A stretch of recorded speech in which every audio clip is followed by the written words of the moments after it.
Good afternoon, everyone. I'm Craig Foster. I'm the Senior Technical Applications Engineer for a company called VEXO.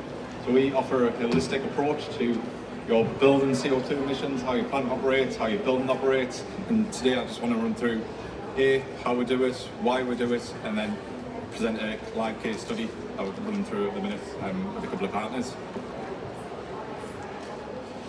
So as we're aware, there's an urgent and pressing issue that poses a significant threat to our world and everything that inhabits it.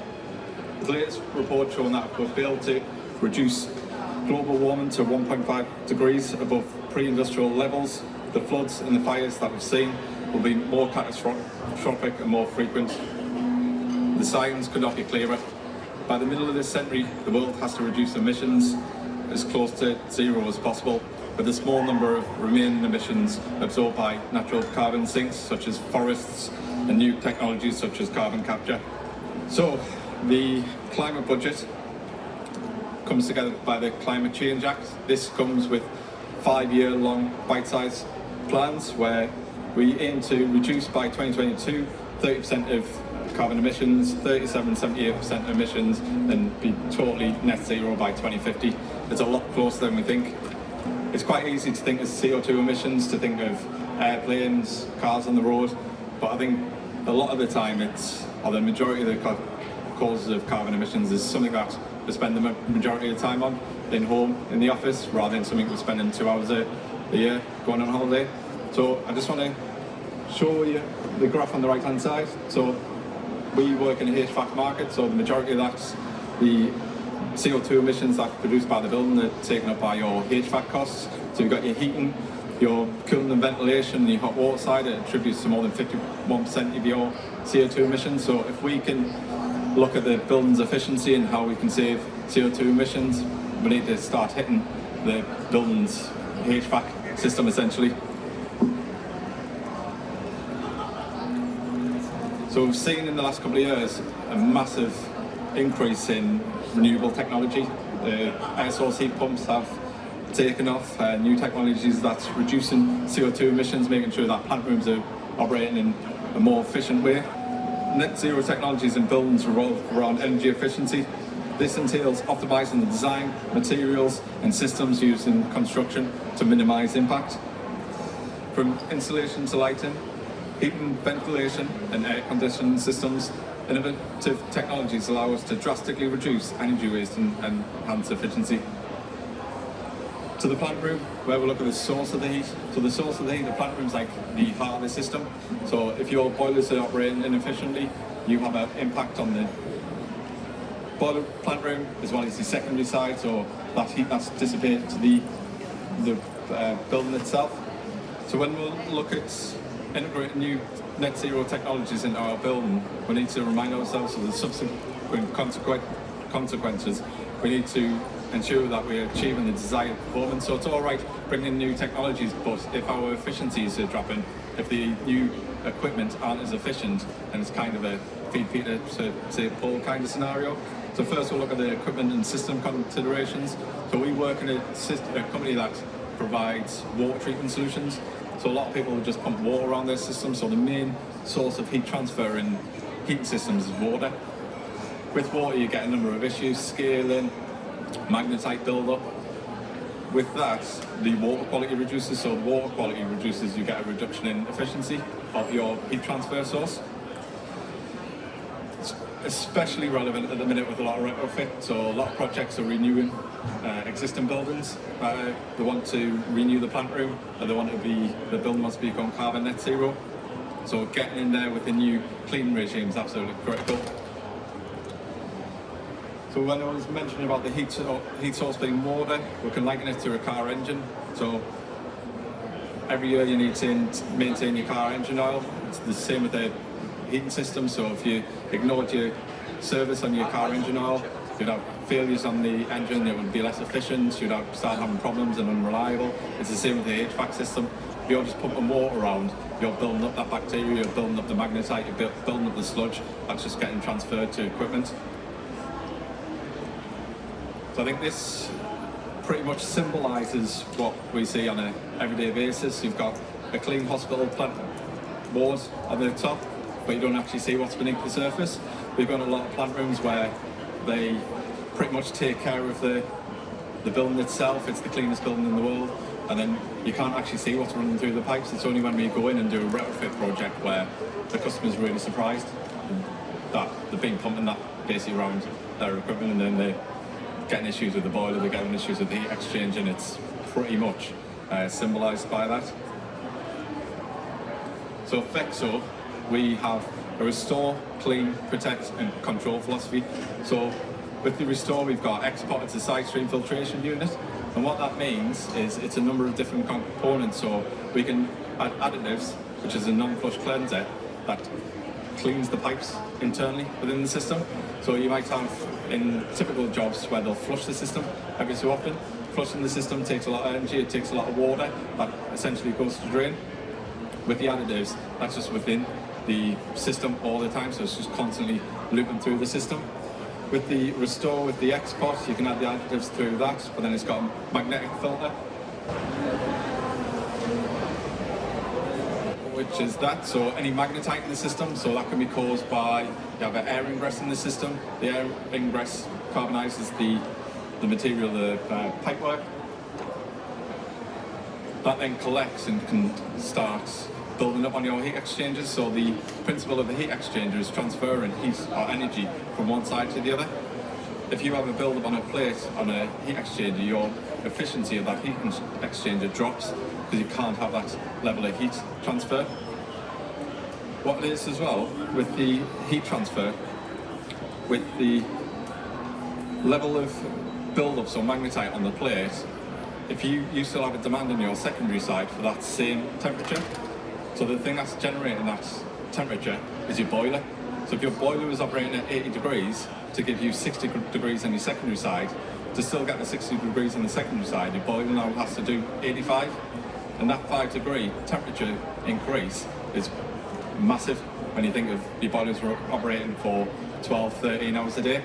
And it's also the CO2 emissions on that delta T. We've also got the protect, so how do we protect the system? We have an inline strainer, so you might have come across inline strainers before, but we have an inline strainer that has a magnet installed with a dry pocket.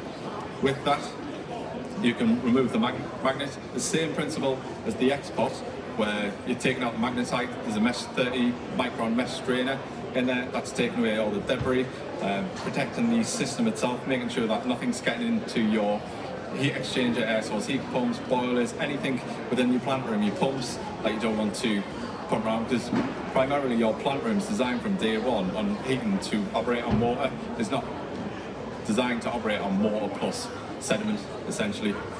And then finally onto control, so it's all well and good having a plant room that can operate as efficiently as possible if you throw the energy out the window. So it's all about fine-tuning a control strategy where we can make sure that the plant room itself is as efficient as possible, but then the secondary side we can control that. And the case study that I want to send today utilises all these technologies into one, the live running site. So I just mentioned it previously, what's the point in having an efficient system if you don't operate the building efficiently? So we get a lot of cases where we go into a building, the plant room, they have good filtration, good cleaning systems in place, but then they still have really high energy costs. So then you need to look at where the demand in the building is, where's that heat going, because if the boiler room's operating efficiently, producing that energy, is all that energy being used correctly? We've went on to one site where we had a customer that was put the heating on, but then modulating the temperature in the room with the open window. So what's the point in having your heating on, opening the window? It's just chucking money out the window, essentially. So that's our approach to controls, to try and fine-tune people's approaches to where they're using the energy. So just run through a quick video. This is our SBMS panel, so what it's doing at the minute, it's staging these boilers. You've got an export there, and the floor is the water going through. Then you've got a number of circuits which then feed to variable temperature circuits or constant temperature circuits. That's then feeding into these rooms where there's a demand.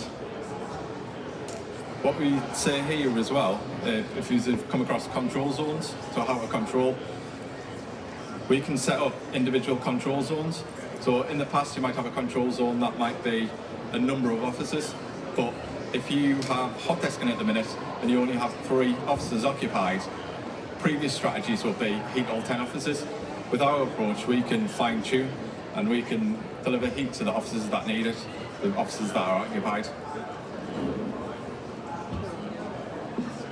So just go on to, it's a site called Nicholson Garden, so we've worked with a company called Liberty in Portsmouth City Council on a number of Portsmouth City Council sites where they're a mixture of care homes, refuge centres, pretty much that. And their aim was to reduce CO2 emissions by refining their control approach. With the type of application it was, they had no limited control over the secondary side, and their control philosophy was pretty much on and off.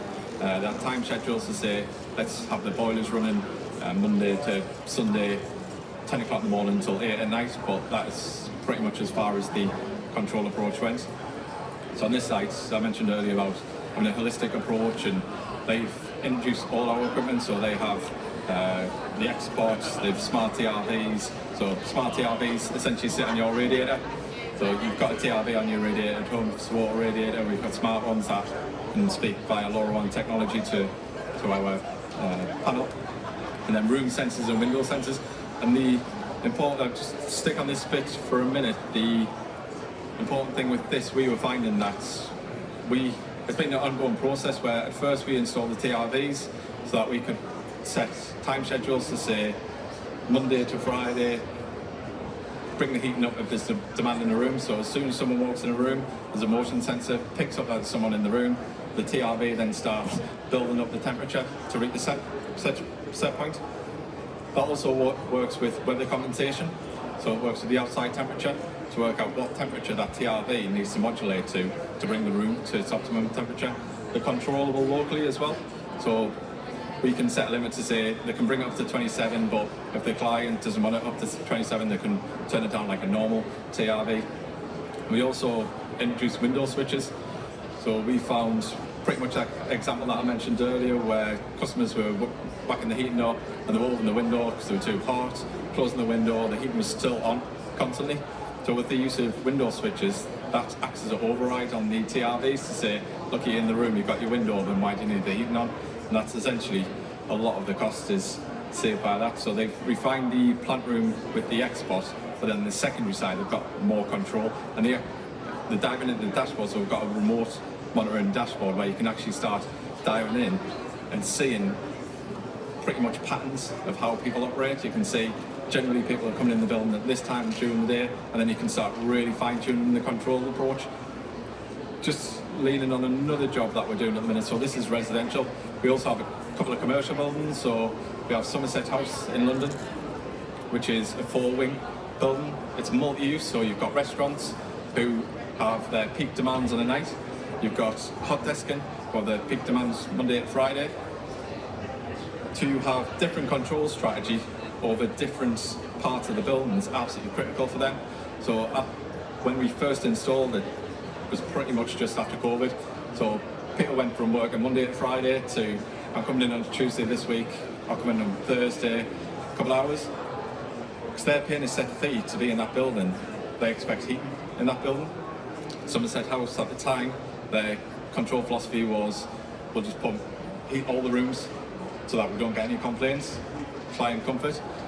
With the introduction of pretty much similar to this, motion sensors, smart TRVs, we can now start saying when there's demand in that building, then we'll heat it up.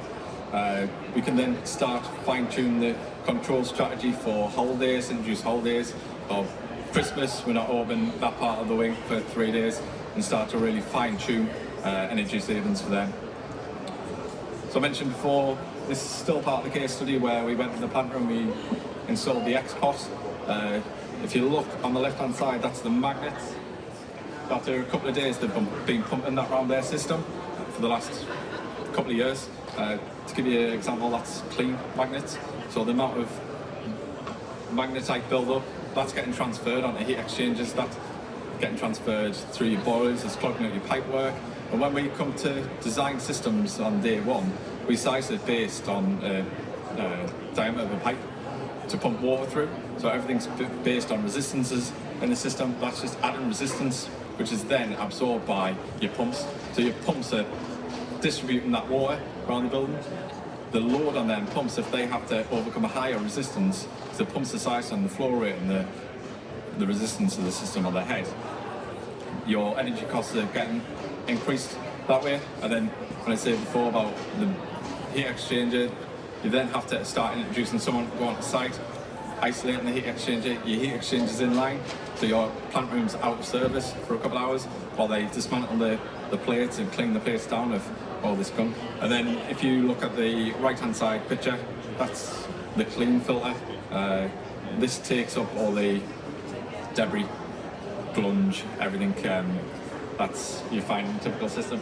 Any microbiological growth as well within the system. So you've got stagnant water in the system, you're going to have some issues with bacteria growth, and you're operating at that temperature on LTHW, which is an ideal breeding ground for bacterial growth. So just finally onto the SPMS. Get this right. So we had a full holistic approach, so it's with Portsmouth City Council and Liberty Gas, or Liberty Group, apologies, where we pretty much saved them 25% in gas consumption and 36% in energy use. So the difference between these I'll go into in the next slide, but the 25% is when we took the base load of the hot water out. So when we first started looking at these savings between the 2 years that were compared, we noticed that the hot water demand's always there because it's a constant requirement. So you always need hot water, so that's our constant temperature circuit. But the real savings on a variable temperature, the things that fluctuate. So within Nickerson Garden, we installed TRVs, a SPMS panel, LoRaWAN switches, and then we started analysing how the TRVs were operating. So within that, the TRVs bring the radiator or the room up to a certain temperature, and then it drops, then it just constantly modulates. We found that there was one instance where the TRV was just spiking all the time. So we could then locate what TRV that was, and look where that TRV was located, and we realised that there was two of them. One of them was pretty much in a communal area, but was next to some revolving doors. So every time someone walked past, it was setting off the motion. So in that instance, we could then start fine-tuning it even more and say, let's have a look at the strategy of this, because it's picking up the motion of the doors. And then there was a buggy park. So communal areas as well, communal areas where they might have someone going in for an hour a day. We could really save them rather than having 12 hours of heating. We could drop it down to an hour of heating. And then look at really fine-tuning what we can do to save a bit more money, which I think the client was very happy with. Then there was also, just remember the top of my head, where the customer, so it's not this example, it's another customer, so it's all LoRaWAN technology, so that means long-range wireless device. So listed buildings, this isn't a listed building, but another job that we did was a listed building. To get the permissions to start drilling through the walls was just absolutely impossible. So they've all been wireless devices, the TRVs, the motion sensors, they're all stick on the wall wireless devices. We go around with the signal survey and test how many devices can we get on a single panel, and then start introducing pretty much like a wireless device that you have at home for your internet. And then there's just loads of different things that you can add on. So they've got our exhibition at the minute at Somerset House, where one of the parts of the contract was they needed control of the humidity in the room. So we've introduced humidity sensors within the cabinets to make sure that their client's confident that the artwork's not going to degrade. So I mentioned this before, this is pretty much where the savings come from. So they had an overall saving of 132,000 kilowatt hours. When we took the base load out, so that's the actual operating percentages, but the base load in yellow is the hot water energy. So like I said before, that's the constant temperature. So that's your running water, you always need demand for running water. But when we took that out, we can actually see a saving of 36%, and that's just absolutely huge for the building. So we installed in 1920, but 20 to 21 was going through the commissioning phase. So the 2 full years of data that we had was 1920 and 21-22 to give an accurate representation. with this as well, with it being a care home, the demand's always the same. So if we compared a commercial building, I think it would be fair to say 1920 was COVID, people weren't going to the offices, but with this being a care home, residential care home, the demands, your building loan pretty much remains the same. It's just where the people or the residents of that building, where they're sitting. Are they all in the common room at the same time? If so, why is the heating on? So to finalise this sour solution, so that's within your plant room, you've got your boilers or your air source heat pumps, boilers or heat pumps, and then you've got your CT, VT circuits with additives, so we do a glycol mix. So if you're on a chill water system, chilled water, you generally have glycol added so you can run at a lower temperature. We've got an SPMS panel, which is staging the boilers, controlling them to ensure that they are operating as efficiently as possible. And thank you for your time.